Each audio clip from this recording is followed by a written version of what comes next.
जिसका अन्न ग्रहण करते हैं उस पुण्य भारत माँ का सत सत बार नमन करते हैं, सत सत बार नमन करते हैं। आज के दिन भारत माता को हम सत सत बार नमन करते हैं।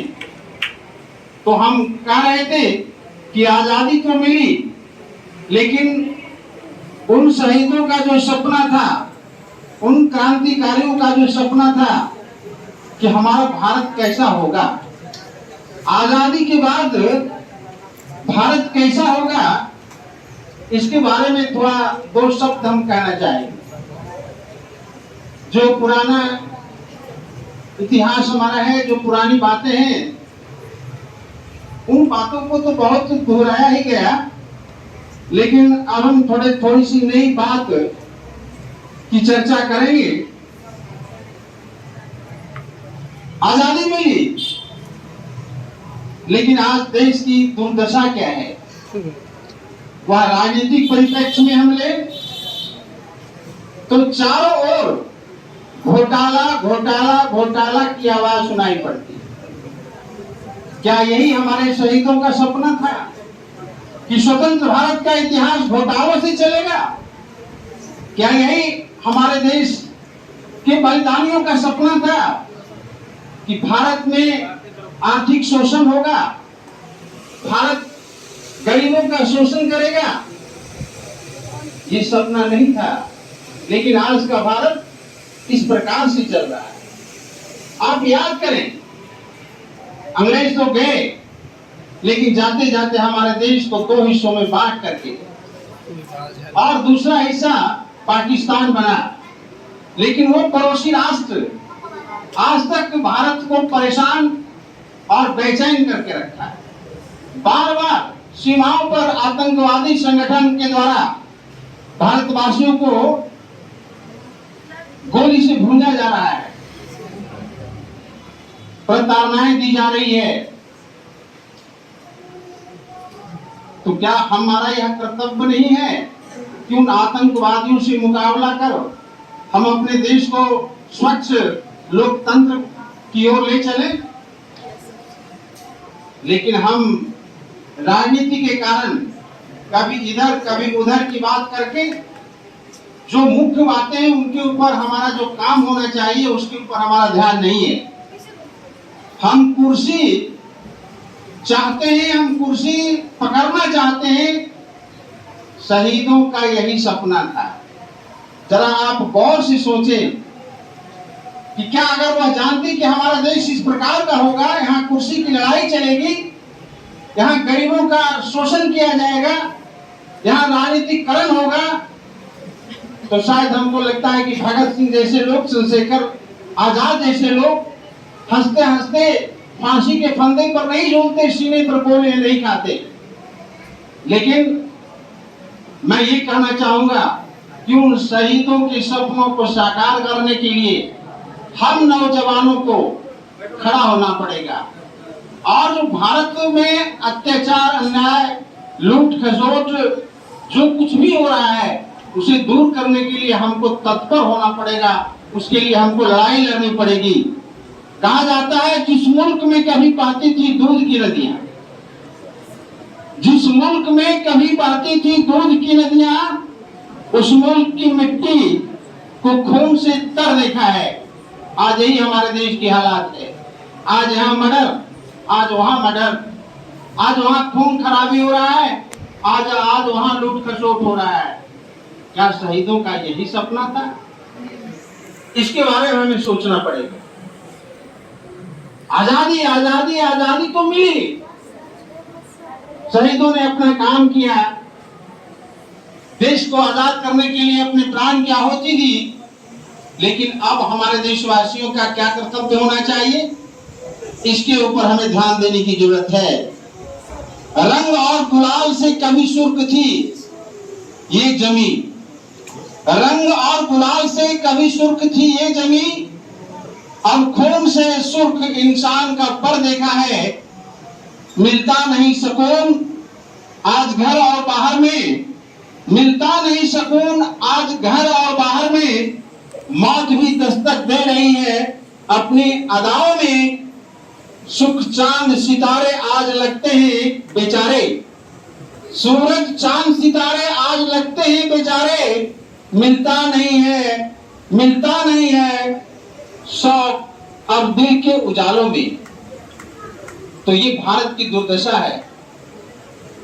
दिन रात खून खराबा, मारपीट, लूट घसोट, राजनीतिकरण, देश की ऐसी बदतर स्थिति हो गई है। तो हम नौजवानों को इसके लिए सोचना पड़ेगा, तभी देश पूर्ण रूपेण स्वतंत्र रह पाएगा। लेकिन हम इसको पूर्ण रूपेण आजादी नहीं कहते हैं।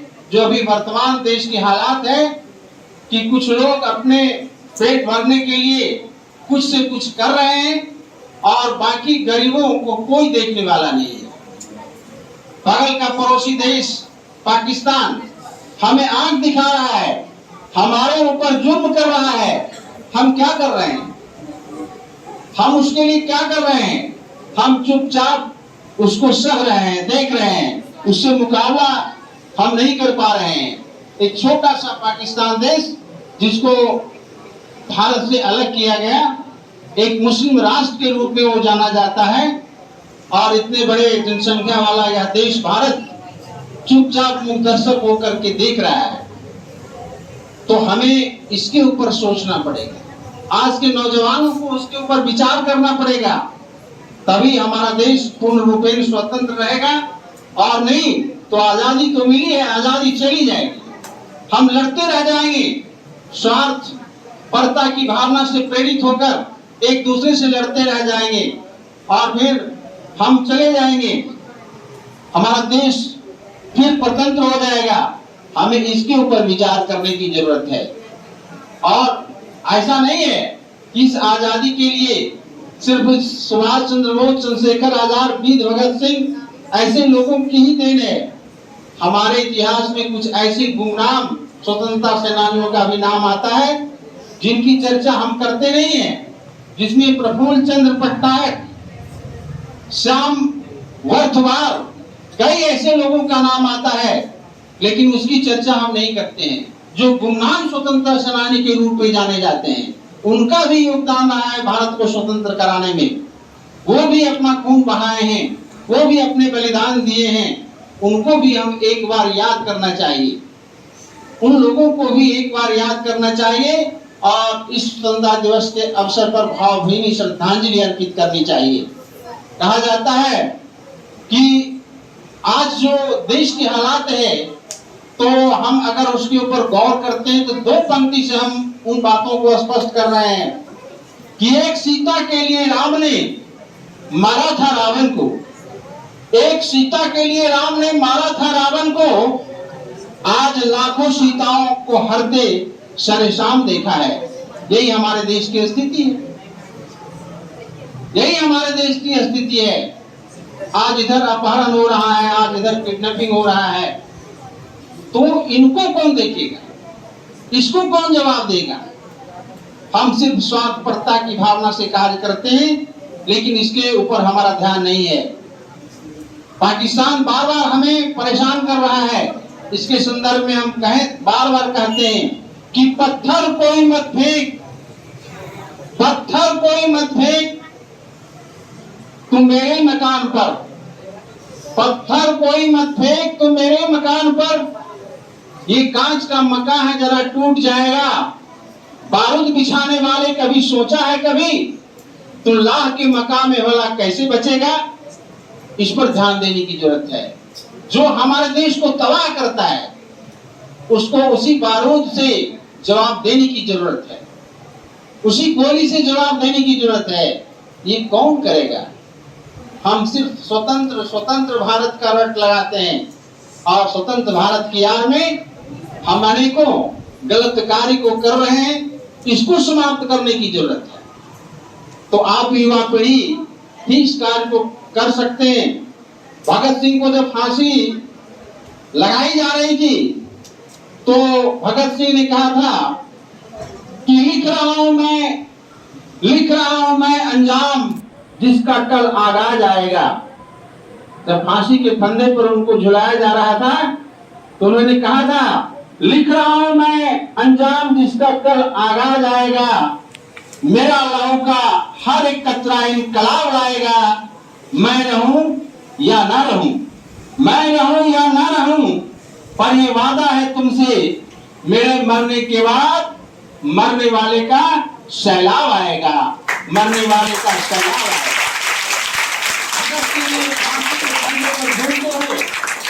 उन्होंने ऐसा कहा था। और आप नौजवानों को भी मैं एक शायर के माध्यम से आगाह करना चाहता हूं, और ये मेरी अंतिम बात है, इसलिए कि मुझे तो धन्यवाद ज्ञापन के लिए दिया गया था।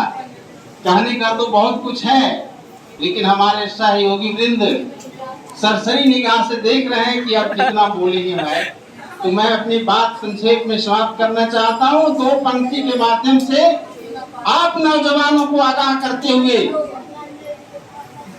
क्यों मरते हो सनम बेवफा, क्यों मरते हो बेवफा सनम के लिए, क्यों मरते हो बेवफा सनम के लिए, 2 गज जमीन नहीं मिलेगी कफन के लिए, मरना है तो मरो वतन के लिए, तिरंगे उतार दिए जाएंगे कफन के लिए।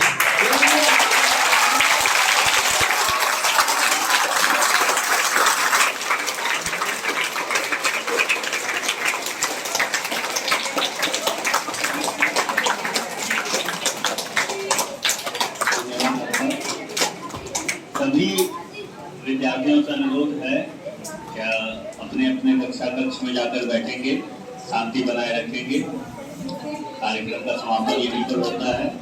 जय हिंद, जय भारत।